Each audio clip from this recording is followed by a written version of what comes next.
हाल ही में उत्तर प्रदेश सरकार ने हलाल सर्टिफिकेट के साथ बेचे जाने वाले सामान पर स्टेट वाइड बैन लगाने की घोषणा की है।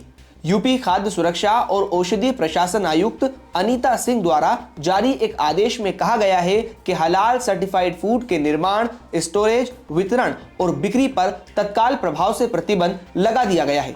लेकिन हलाल सर्टिफिकेट होता क्या है और ये पूरा मामला क्या है, आइए जानते हैं इस रिपोर्ट में। दरअसल हलाल एक अरबी शब्द है जिसका अर्थ होता है वो कार्य जो इस्लाम में वैध या जायज बताया गया हो।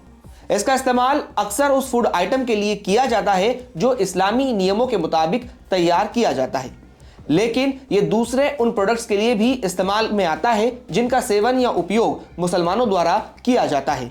किसी भी प्रोडक्ट को हलाल बताने के लिए कंपनी को हलाल सर्टिफिकेट प्राप्त करना होता है, जिसके लिए उसे हलाल सर्टिफिकेशन की पूरी प्रक्रिया से गुजरना होता है।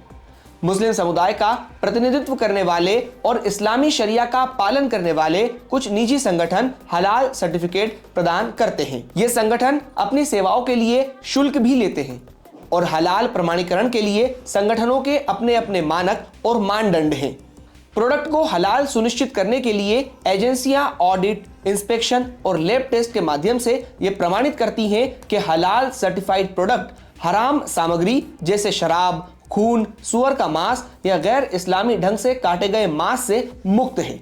साथ ही संगठन ये भी सुनिश्चित करता है कि प्रोडक्ट के पैकेजिंग और ट्रांसपोर्टेशन के दौरान भी उसमें किसी तरह का कॉन्टिमिनेशन नहीं हुआ है। एक बार अगर कोई प्रोडक्ट इस पूरी प्रक्रिया से गुजर जाता है तो फिर उसे हलाल प्रमाण पत्र दे दिया जाता है। प्रमाण पत्र के साथ ही उसे एक हलाल लोगो और सील भी दी जाती है जो उसके हलाल होने का प्रमाण देती है। हलाल प्रमाण पत्र तय अवधि के लिए होता है जिसके बाद इसे फिर से रिन्यू कराना पड़ता है।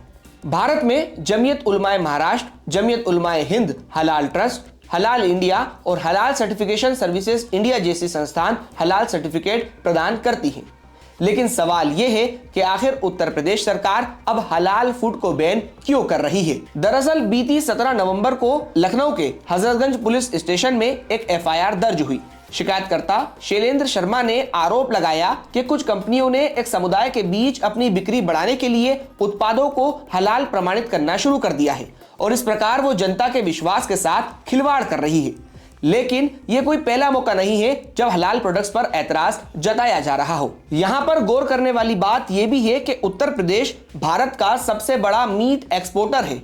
लगभग 70 देशों में एक्सपोर्ट होने वाले मीट में यूपी से 64% मीट एक्सपोर्ट किया जाता है।